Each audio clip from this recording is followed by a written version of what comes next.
Hi everybody, welcome to a subject which has a couple of different names. AGR3MRP, Marketing of Rural Product and Services, as well as BBW318 Wine Marketing. The subject was originally 100% wine marketing, but really it was discussing the core principles involved in marketing. Because really when you break it down, nearly every single product on earth, the marketing of it follows some guiding principles which have been around for about 100 years, well codified, written down in textbooks for about 100 years, but have been evolving for a couple of millennia at least. Within this subject, I think the subject outline, or I should say actually, before we go on any further, that it was originally a wine marketing subject, but now it has got a much broader reach than that. The learning materials have been adapted. There at times will be some wine-specific material as an added extra, but by and large, most of the examples and discussion will be more broadly about rural products. At times we'll be discussing wine as a rural product, but there will be a diversity of examples and discussion throughout. So it doesn't matter what you're planning of selling, you'll be getting a lot out of this subject. A bit about myself. My name's Alistair Reid. I started life as a geneticist and then became a wine educator and winemaker. And now I run a small to medium business selling wine and wine services, winemaking services, as well as environmental monitoring equipment and services, as well as consulting within both those. So I have to live the marketing life on a day-to-day basis with a diversity of products, and I'll be sharing some of that experience throughout this subject. I'll really be looking to you as well, and it's written a lot in the intro to this subject. We're looking to you guys to share some of your experiences as well and some of your background in industry, whatever industry it was. You may not have, this may be your first taste of rural business, or you may be coming from a rural business background and you're just trying to formalize some of your learnings, as they say.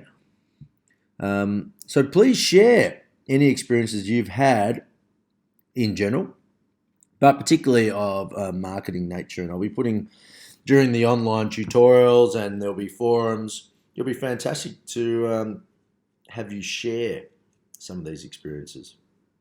Also, during the tutorial exercises which are set each week, really want you to share the particular things that you've been finding or things that have been particularly interesting to you as you've been researching and discovering things. The way it works is with most tutorial tasks we do, everyone will be looking at something slightly different. So we'll all be able to learn something from everybody. And that's the main thing. With marketing, marketing is huge.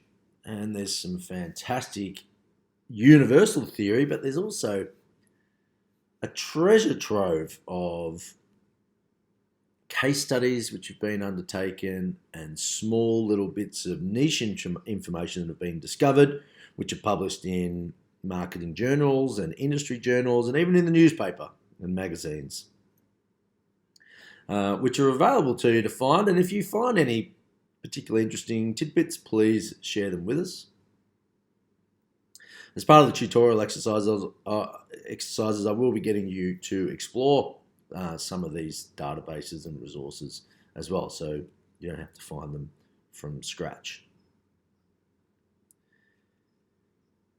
What skills do you need to bring into this subject? Well, a little tiny, wee, mini little bit of statistics would be great, but not necessary. A little tiny bit of understanding of how rural businesses work would be valuable, but not 100% necessary. Mainly just a willingness to explore the subject matter.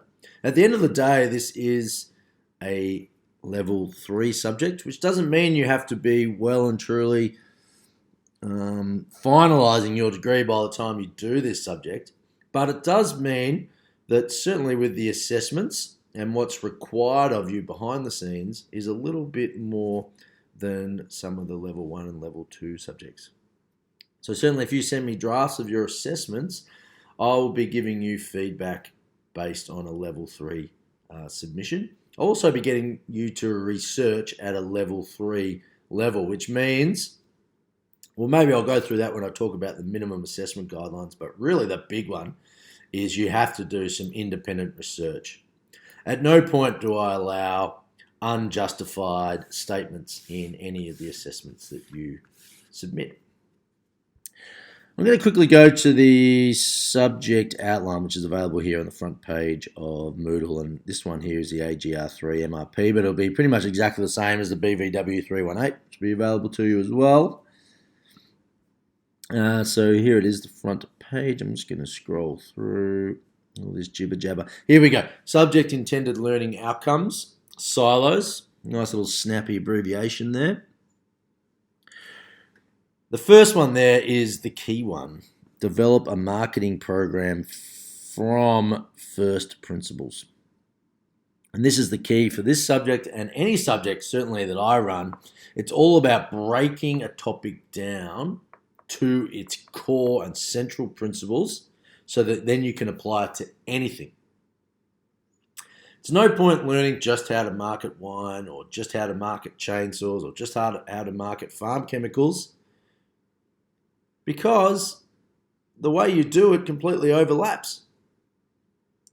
There's such a small, tiny minority of information particular to any product category that there is, that it's foolish to think that you should just study how to market one particular type of rural product. The only thing really which makes things specialised is particular rules and regulations that apply to the promotion and marketing of some particular product categories. And we'll be going through those in a later topic. In the about this subject, you'll see that it says in the third line, principles of marketing such as market segmentation, the 4 Ps and the marketing mix. Well, the 4 Ps and the marketing mix are the same thing, and they are really the universal concepts of marketing that you will learn in any marketing subject, the 4 Ps. And we'll be looking at them in topic 1, and I'll be rambling about an example of using the 4 Ps in a discussion about drills, of all things, hand drills. So we'll see how that goes. All right, so take your time and go through the subject outline. Then I'm going to flick over to the assessments here. And at the very top, I've got overall marking guidance for this subject. First line says, and I'm not going to just read it verbatim, I'm just going to skip through. These reports described below will be marked according to readability, paragraph structure, and content. Okay, readability. By level 3, by the time you get to level 3 subjects, your reports need to be essentially commercial reports. And the key with commercial reports is generally when someone's reading them, they want to find something out.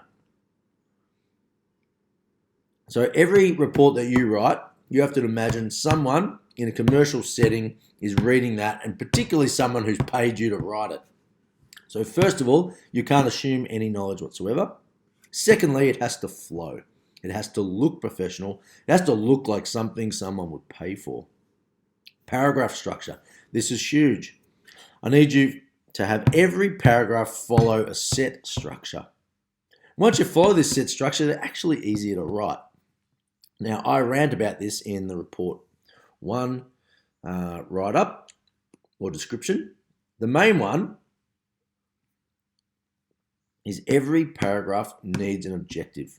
I get a lot of reports which are a whole lot of stream of consciousness sentences split into their own paragraphs.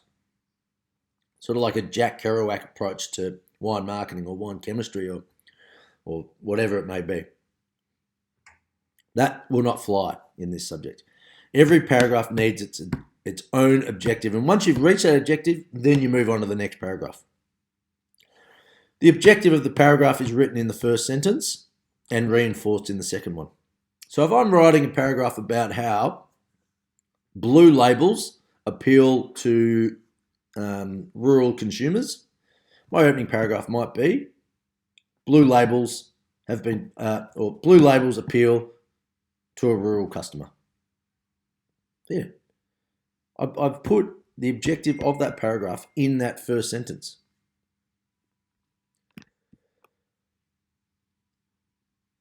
There's no two ways about it. The reader will know that paragraph is about blue labels and rural customers. And then the second sentence, I'll expand on that. Numerous studies have found that blue labels outcompete other coloured labels in the rural market. I'm just making this up. But that has reinforced the objective of that paragraph. So there we go. First two paragraphs done. We've set the objective. We've done a little bit of reiteration and expansion. And then the next sentences are all there to justify your claim that blue labels are best. So there we put in some research that has actually shown this to be true.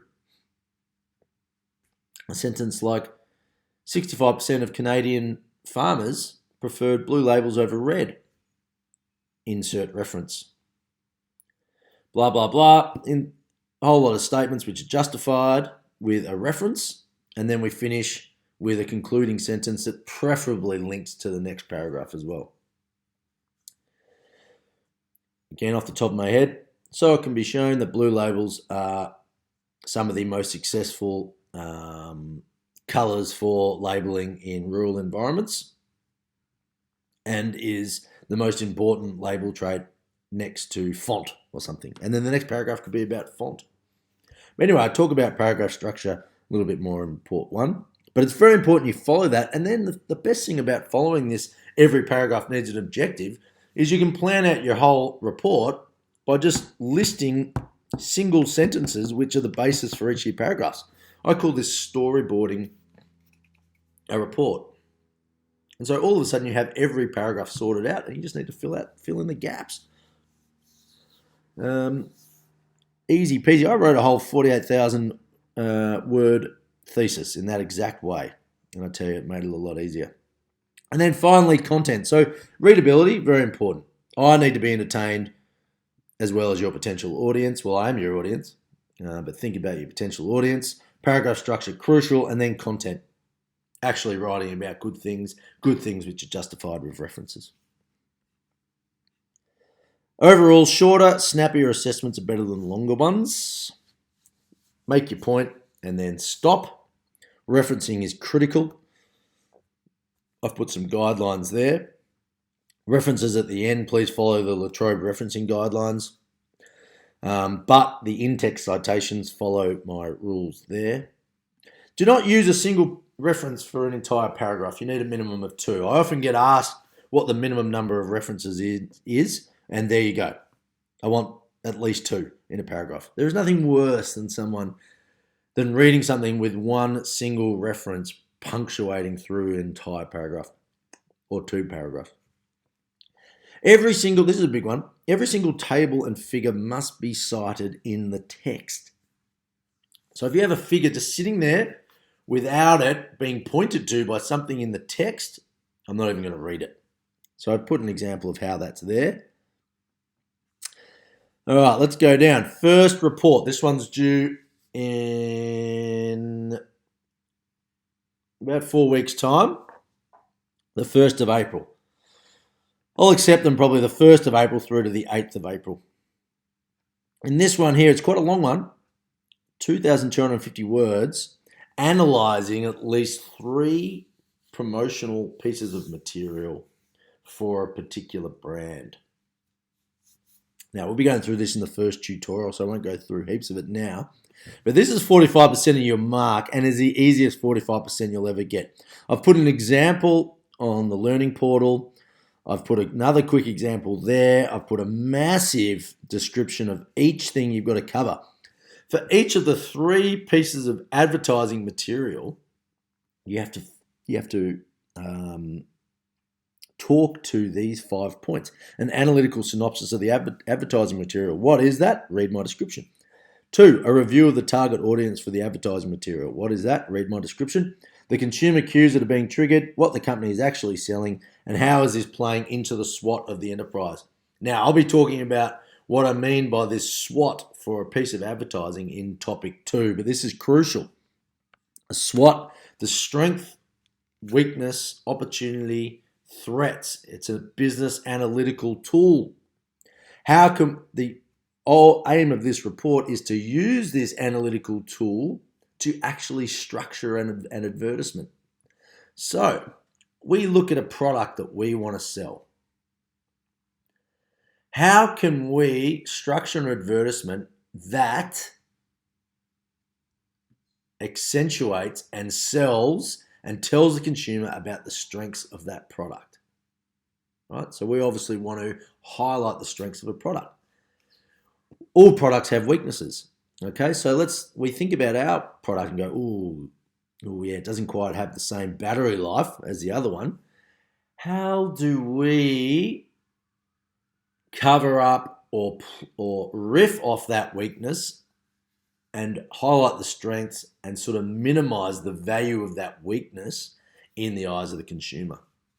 Opportunities. What opportunities are available for this product that are currently untapped? It could be a new market, for example. Maybe this product hasn't traditionally been advertised to women. So how could we do an advertisement which also will appeal to a female audience for this product? Threats. What currently or in the future is threatening the ability to sell this product? If you're selling coal, it could be climate change. So you might, sell the green credentials of this coal. Low emissions compared to other forms of coal. That's probably a really bad example, but there's a big discussion of strengths, weaknesses, opportunities, threats analysis in topic 2. And I'll be discussing how we apply that to advertisements, especially in the first tutorial. In this assessment, we're looking at advertisements and we're going, how has this company addressed the SWOT analysis of that company or that product within the advertisement? So just as I discussed, how has the company actually done that for their advertisement? They may have done it well, they may have done it poorly, but that's for what is for you to discuss. Report 2 is a legal issue. We'll be discussing regulations and guidelines for advertising of rural products within the framework of social media. We'll get to that at a later time. And then report 3 is quite large, but it's not worth a heap. By this stage, it's downhill skiing. This is a group assignment where you'll be doing a full marketing plan for a real or fictitious product. All right, so that's the end of this video. The next video, I'm going to go through topic 1 and a little example of using the marketing mix, the 4 Ps. If you have any questions whatsoever, and some people have already, please email me on alistairmreid@gmail.com. That email is available in the subject outline and on the learning management system. It's ALASTAIRM for Matthew, REED@gmail.com. And I get back to you ASAP, as people will attest to who have emailed me already.